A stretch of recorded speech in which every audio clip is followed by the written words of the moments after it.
Nangako naman si Syrian rebel leader Abu Mohammed al-Jolani na ipasasara niya ang notorious na bilangguang pinatakbo ng pinatalsik na presidente na si Bashar al-Assad at tutugisin pa ang mga sangkot sa pagpatay o pagtorture sa mga bilanggo. Anya, kanyang bubuwagin ang security forces ng dating rehimen.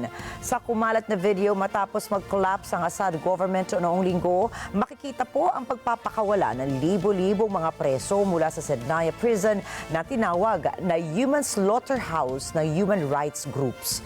Nasa halos 60,000 katao ang tinorture at pinatay sa mga piitan na pinatakbo ni Assad, ayon po yan sa UK-based monitoring group na Syrian Observatory for Human Rights. Sa hiwalay naman na pahayag, sinabi ni Jolani na ang pardon para sa mga nakibahagi sa pagtorture o pagpatay sa mga preso ay out of the question. Anya, kanilang tutugisin ang mga ito sa Syria at hihilingin din sa mga bansa na i-turn over ang mga tumakas para makamit ang hustisya.